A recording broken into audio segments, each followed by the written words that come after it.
Bonjour, nous allons voir ici le montage de la B-Lune.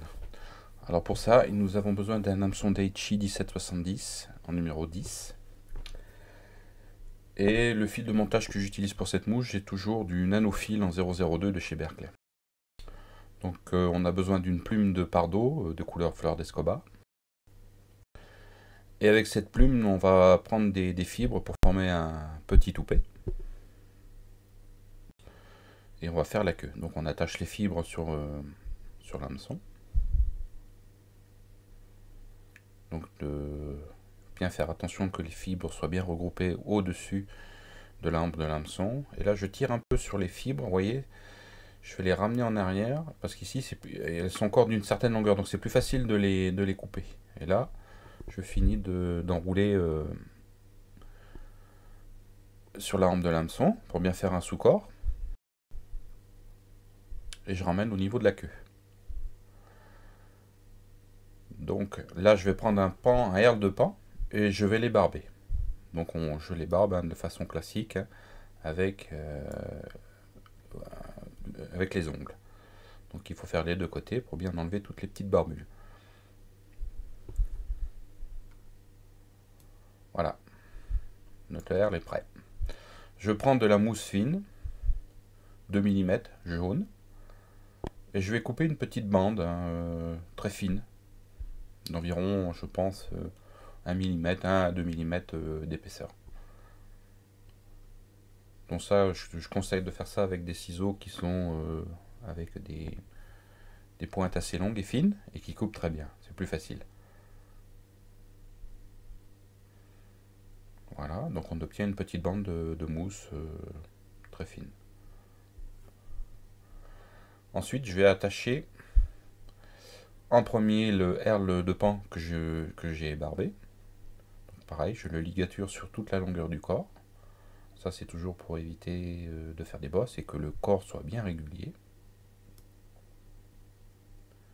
Voilà. Alors, je m'assure que le herle est bien au niveau de la queue. Et là, je fixe le petit morceau de mousse. Voilà. Donc là, je reviens un tout petit peu en arrière pour bien le recentrer. Je l'attrape, hop, c'est bon. Et avec le fil de montage, je fais des enroulements pour l'écraser. Ça va faire un sous-corps. Voilà, il suffit de faire un aller-retour, hein, ça suffit largement. Maintenant, il ne reste plus qu'à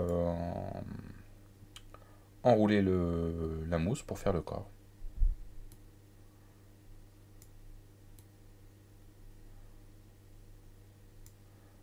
Voilà, tout doucement. Alors ici, là, je suis obligé de le tenir avec mon doigt parce que bon, quand je fais la vidéo, j'ai très peu d'espace entre l'objectif et la mouche, donc c'est pas évident pour moi.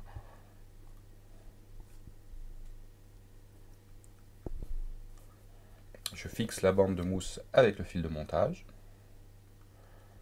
Voilà, une fois que j'ai fait ça, je tire, hein, et la mouche s'arrache très bien.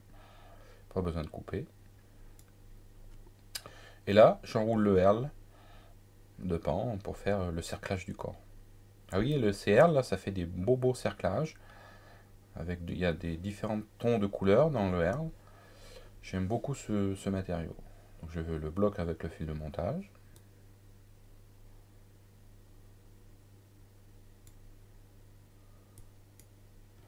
Voilà.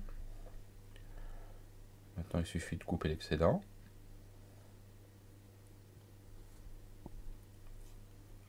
Et je bloque.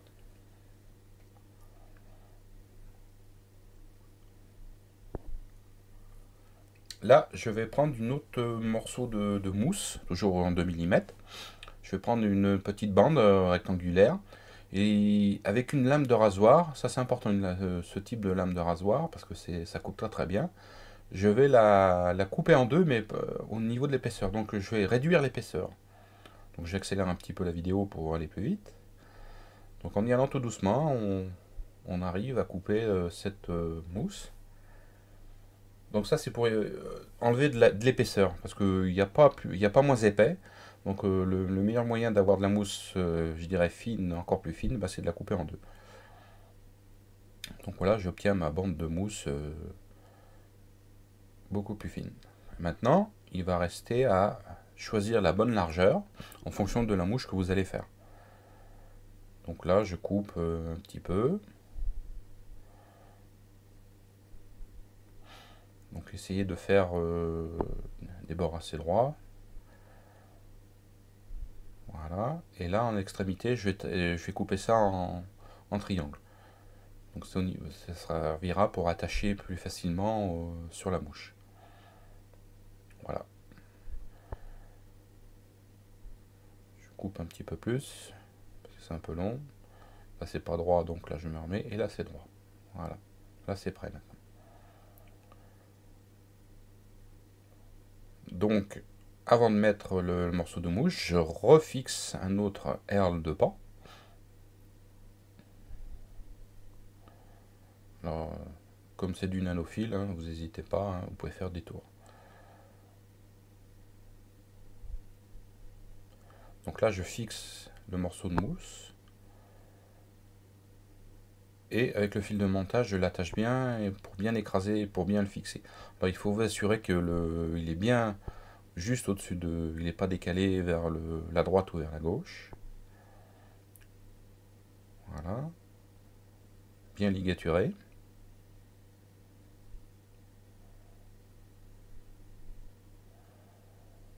Les tours de fil de montage, c'est pour écraser.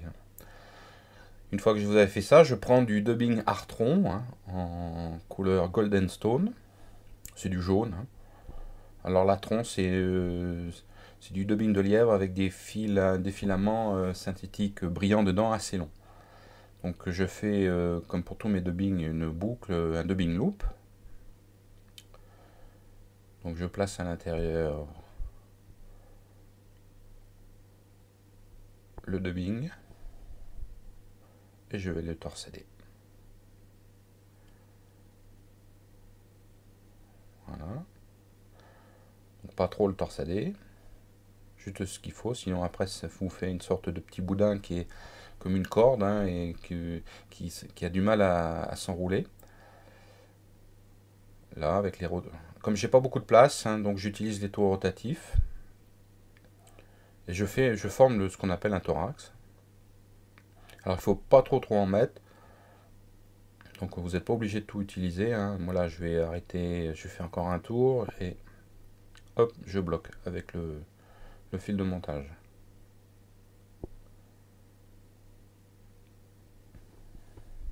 Voilà, on coupe l'excédent.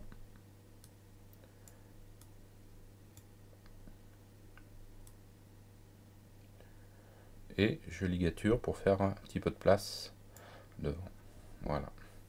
Alors il faut laisser un petit peu d'espace entre le dubbing et puis l'œillet de l'hameçon. Là je refais encore un deuxième dubbing loop, parce que là on va mettre une petite collerette en lièvre. Alors cette collerette en lièvre va imiter les pattes, hein, et puis va donner une certaine stabilité au niveau sur l'eau, parce que ça c'est une mouche qui va flotter très très très bas sur l'eau. Hein, ça sera, pour moi c'est une émergente, un peu une émergente de mer. Hein. Donc toujours bien placer les poils de lièvre avec les pointes dirigées vers le haut, ça c'est important.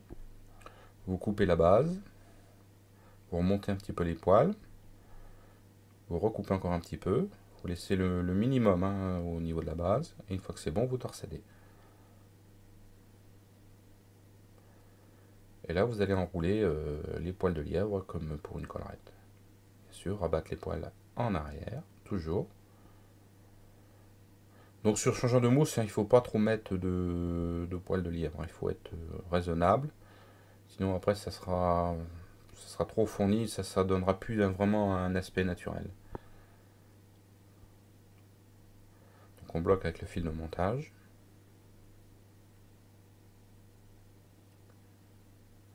Voilà, on coupe l'excédent. Donc là, moi, ce que je fais, j'enlève, vous voyez, en faisant des tours de fil, j'ai emprisonné quelques poils, donc ils me gênent. Donc ça, moi, je préfère les enlever tout de suite, parce qu'après, ces poils, vous les retrouvez dans l'œillet. Et c'est toujours embêtant quand vous voulez attacher votre mouche. Donc une fois que vous avez fait ça, donc là je tire un petit peu sur la languette et vous voyez, j'ai un excédent de dubbing et de poils, donc je coupe. Je l'enlève, comme ça va faire une surface un petit peu plus plate. Et je rabats ma bande de mousse. Donc bien, vous tirez légèrement, hein, pour que pas que ça fasse de plis. Et au premier tour, c'est bon normalement. Voilà. Bien passer les tours de fil de montage au même endroit, tout en remontant sur le thorax. Il ne faut pas aller vers l'œillet, il faut remonter vers le thorax. Si vous allez vers l'œillet, après vous n'aurez plus de place pour finir votre mouche. Donc je coupe la bande de forme en laissant un tout petit peu devant. Voilà. Je coupe par, vous voyez, ça fait comme une sorte de V. Et je rabats mon R pour former une séparation du sac à l'air. Donc je fais 1 ou 2 tours. Alors il faut bien repasser au même endroit. Voilà. Et après je refixe mon R juste entre la mousse et l'œillet. Donc ça fait un peu comme des yeux. Et là je termine ma mouche en faisant une petite tête juste devant les yeux. Voilà. Donc c'est un petit peu trop fourni, on va faire un petit peu de ménage après. Là je vais terminer ma mouche par 3 demi-clés. Ou un whip finish si vous préférez, c'est chacun sa méthode. Là je l'ai loupé, je recommence. Et voilà, donc on mettra une toute petite goutte de cyano pour fixer le tout. Donc là maintenant je vais faire un petit peu le ménage parce que c'est un petit peu trop fourni je trouve. Donc on y va tout doucement. Hein. Donc là je tapote sur l'œillet pour expulser tout ce qui est coupé. C'est plus facile. Et voilà. Ma mouche est terminée. Donc ça vous pouvez faire varier les couleurs bien sûr, hein, les tailles. Ça c'est à volonté. À vous maintenant.